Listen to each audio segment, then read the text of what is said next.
अस्सलाम वालेकुम, मैं हूं इमरान आज़म और आप देख रहे हैं मेरा यूट्यूब चैनल इमरान आज़म व्यूज़। नाज़रीन, एडिशनल रजिस्ट्रार तौहीन अदालत केस में सुप्रीम कोर्ट ने आज अपना बड़ा फ़ैसला सुना दिया है। सुबह 9:30 बजे जो है जजेस अदालत में आए और फिर आके उन्होंने ये फ़ैसला सुनाया। जस्टिस मंसूर अली शाह और जस्टिस अकील अब्बासी पर मुश्तमिल बेंच ने इस केस की समाअत की थी और फिर जुमेरात के रोज़ आपको पता है कि ये फ़ैसला महफूज किया था। पर जुमे को इम्कान था कि ये फ़ैसला सुनाया जाएगा, लेकिन उस दिन भी ये फ़ैसला नहीं सुनाया जा सका और आज की तारीख जो है मुकर्रर की गई थी ये फ़ैसला सुनाने के लिए।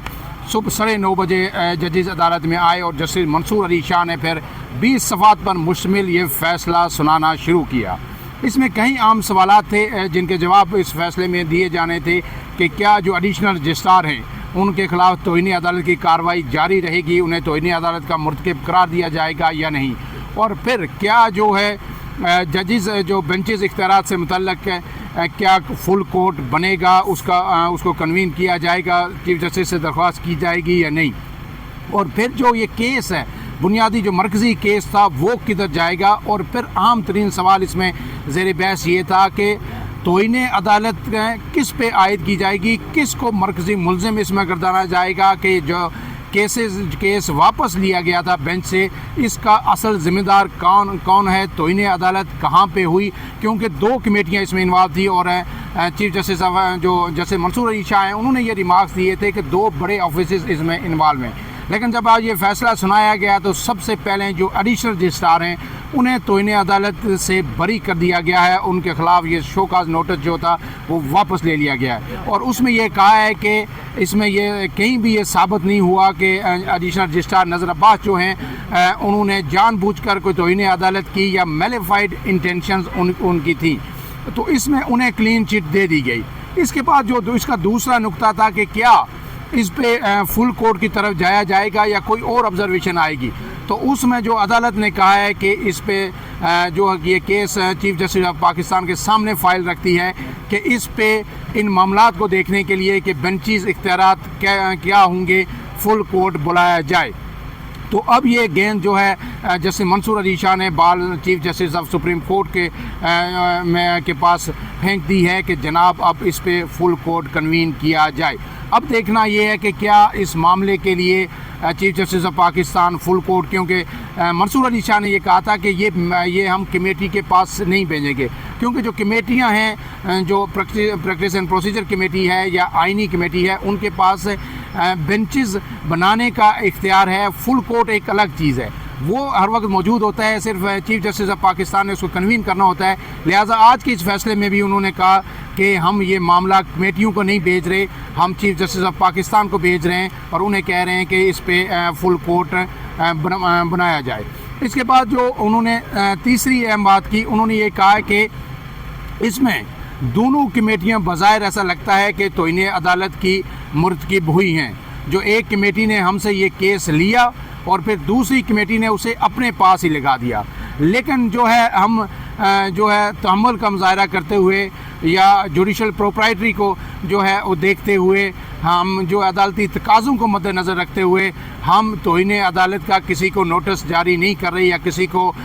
मुर्तकिब करार नहीं दे रहे कि कौन सी कमेटी ने किया या कौन इसमें ज़िम्मेदार है। तो हम इस पे दरख्वास्त करते हैं या कि फुल कोर्ट इस पे बुलाया जाए वो और इस मामले को देखे। और तीसरी बात उन्होंने ये की कि जो मरकज़ी केस है, जो जहाँ से ये मुद्दा सारा मामला शुरू हुआ था, वो जो है फरवरी में, यानी जनवरी अब ख़त्म हो रहा है, तो फरवरी के अंदर जो बुनियादी तौर पर 3 रुकनी बेंच था जिसने इब्तदाई तौर पर कस्टम वाले केस की समाअत शुरू की थी, उसके सामने समाअत के लिए फौरी तौर पर मुकर्रर किया जाए।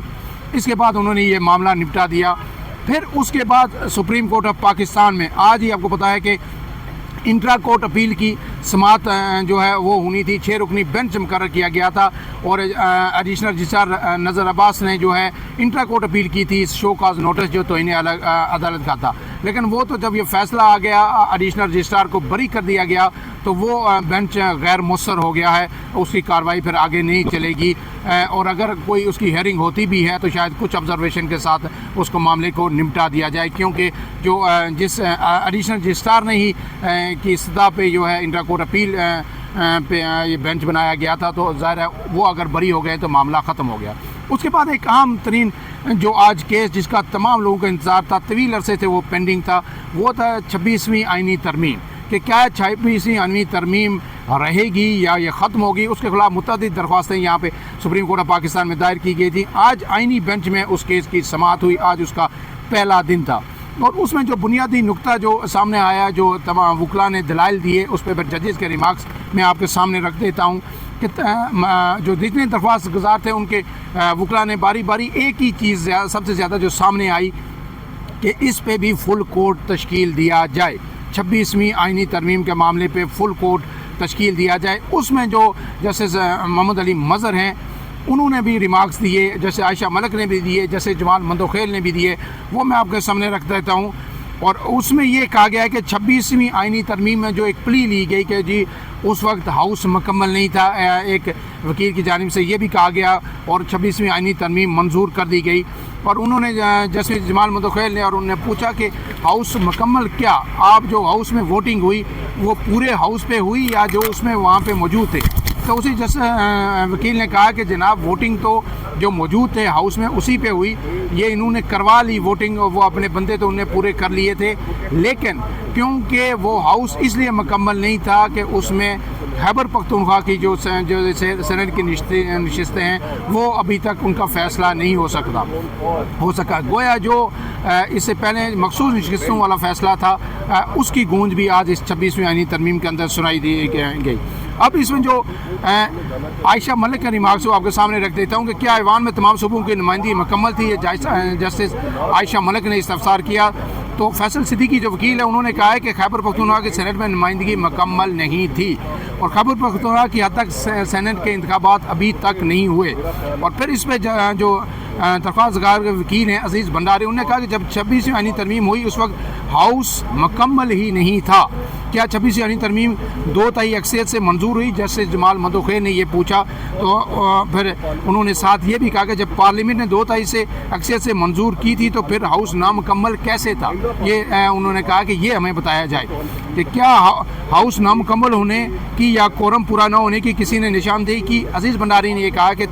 तरमीम बगैर बहस के कोई बहस नहीं हुई और राजदारी से मंजूर कर दी गई। और फिर जो शाहिद जमील हैं वकील हैं दरख्वास्त गुजार के, उन्होंने कहा कि जब तक वाज़ेह मैंडेट न हो उस वक्त तक तरमीम नहीं हो सकती। और इंतखाबात बहुत सारी दरख्वास्तें इलेक्शन ट्रिब्यूनल में ज़ेर समात हैं। तो इस पर जस्टिस मोहम्मद अली मज़हर ने कहा कि इलेक्शन पिटीशन तो इलेक्शन ट्रिब्यूनल में देखती हैं और ये सारा ये चलती रहती हैं। तो आप क्या कह रहे हैं कि जब तक ये ट्रिब्यूनल्स में जो पिटीशन है इनका फैसला न हो हम 26वीं तरमीम सुने ही ना, ये तो हो नहीं सकता। ऐसे में तो हमें 26वीं तरमीम के समात ही फौरी तौर पर रोकनी पड़ेगी। तो इसके आगे जो वकील हैं शेख एहसानुद्दीन, उन्होंने भी दलाइल दिए और उन्होंने कहा कि 26वीं आइनी तरमीम के बाद इसके गहरे असरात हैं। ऐसे लोग भी अदलिया में आ रहे हैं जिन्हें नाअहली की बुनियाद पर पहले हटाया गया।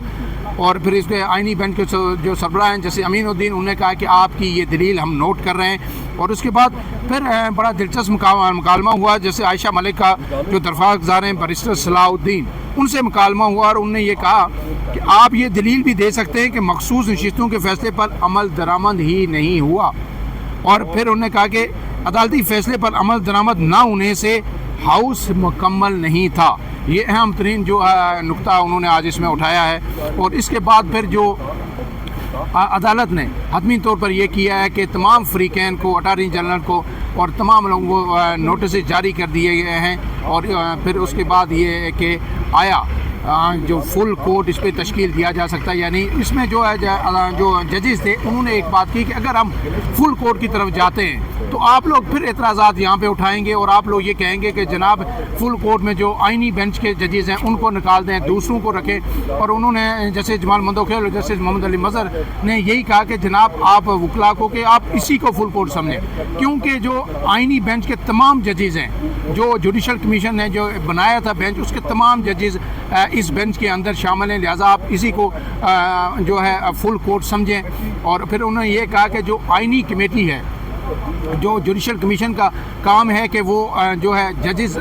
तैनात करे और उसके बाद फिर ये आइनी कमेटी जो है इसका काम है कि वो बेंचेस के आगे केसेस लगाए। और उन्होंने कहा है कि जो आइनी कमेटी है जो आइनी अदालत की, उसमें जो है जस्टिस अमीनुद्दीन है जो और जस्टिस मोहम्मद अली मज़हर हैं और जो है जस्टिस जमाल मंदोखेल ने कहा है कि ये और मैं भी इसका रुकन हूँ। अब कमेटी सिर्फ केसेस जो है बेंचेस के आगे लगा देती है। अब तमाम ये जितने आइनी अदालत के जज जितने भी अब तक हैं इसमें, वो सारे इसमें मौजूद है, लिहाजा आप इसको ही फुल कोर्ट समझें। लेकिन जजेस के जो वकला की तरफ से बार बार यही इंसिस्ट किया जा रहा था कि नहीं, इसको फुल कोर्ट बनाया जाए और फुल कोर्ट ये हो जो सुप्रीम कोर्ट ऑफ पाकिस्तान का फुल कोर्ट हो, उसमें कोई आइनी अदालत का या रेगुलर बेंच की तखसीस न हो। तो इसमें जो सवाल बार बार उठाया गया जजेस की तरफ से कि कल कोई आप नया इतराज़ ना लेके आ जाना कि इसमें आइनी बेंच के जजेस नहीं हो सकते। उन्होंने कहा ये आइनी केस है, लिहाजा इसको आइनी बेंच ही सुनेगा। अब इस पर नोटिस करके 3 हफ्ते के लिए समाअत मुलतवी कर दी गई है और उसके बाद जब ये समाअत होगी तो फिर उसमें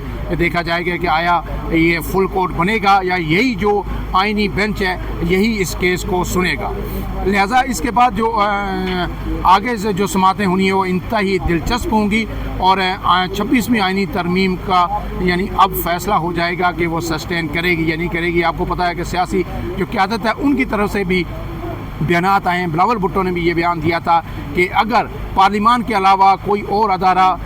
इसको 26वीं आइनी तरमीम को ख़त्म करने की कोशिश करेगा तो हम उसको रेजिस्ट करेंगे और ना उसे हम कबूल करेंगे ना